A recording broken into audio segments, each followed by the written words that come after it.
Hello, my name is Tim. Today I'd like to talk to you about TransACT.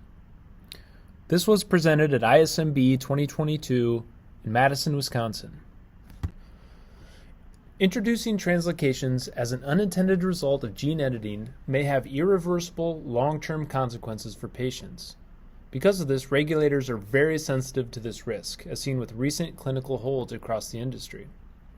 Our approach is the removal of surface antigens to enable post-transplant targeted therapies. Multi-specific or multiplex therapies can overcome tumor antigen heterogeneity, but this poses a risk of translocation.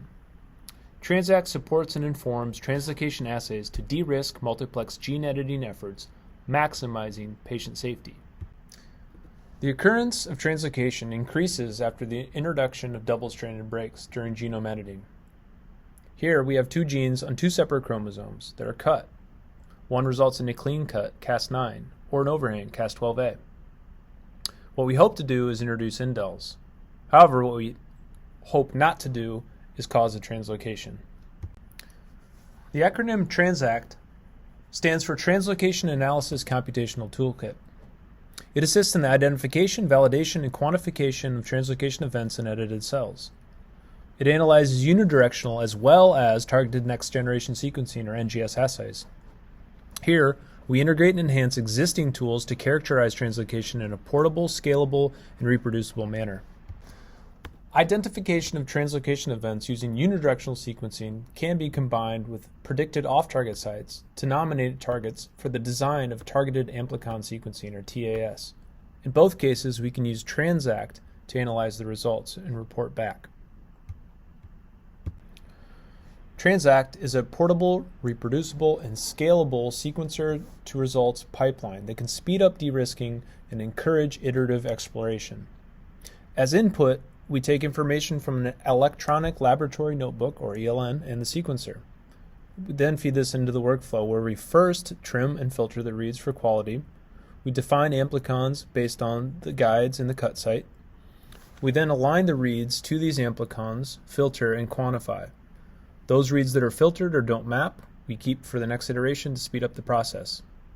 We next determine the consensus variants and their frequency.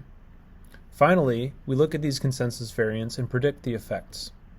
At each step, we save the raw data. Raw files are stored in the cloud, and we create standard visualizations to help in interpretation.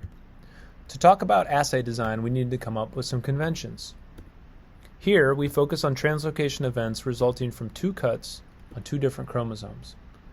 Upstream of the cut we call A, and downstream of the cut we call B. Forward primers and reverse primers bind so that we can amplify the regions of interest. Adapters are also included in the design to make sure that we can sequence what we want to see. We will amplify. In unidirectional sequencing experiments, we can observe all 8 species using 4 separate experiments, 1 for each primer, 2 forward, 2 reverse. This is useful for identification of translocation species. However, in targeted amplicon sequencing experiments, we can only observe 4 translocation species out of the 8. In experiment 1, we can observe acentric and dicentric species. In experiment 2, we can observe balanced species. You'll notice that to observe balanced, if the cuts are on the same arm, we need to swap the adapters. This is useful for validating the identified translocation events. An important part of this workflow is filtering reads and alignments to reduce noise and increase signal. We first drop reads that align better to the genome than they do to the amplicons. We next drop alignments with large clipped regions.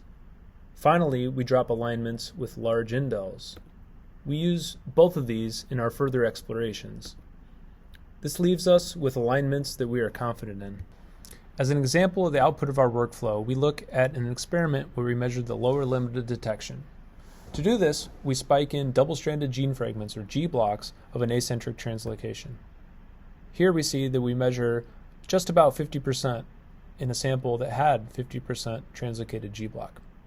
The lower limit of detection we determined is 0.1. Here we look at the consensus variance. What we see is that all, or almost all, of the variants are in the no variant category. In other words, they match exactly to the predicted translocation event, which the G-block was designed on. On the right, we have a table of frequencies, and we see what we would expect. When there are reads aligning, all of them, or nearly all of them, are in the no variant category.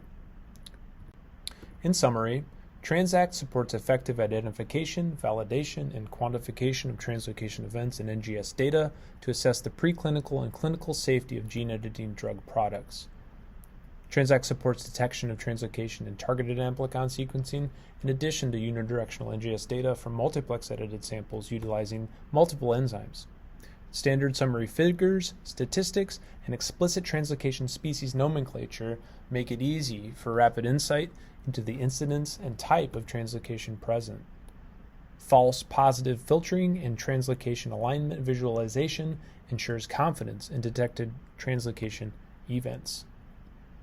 Consensus variant analysis and variant effect prediction allows the tracking of problematic translocation species throughout the therapy. TransACT is portable, reproducible, and scalable, which speeds up de-risking and encourages iterative exploration. Thank you for watching. We would like to thank the computational biology, research, technical operations, and lab operations groups at Vor Biopharma. All authors are current employees of Vor.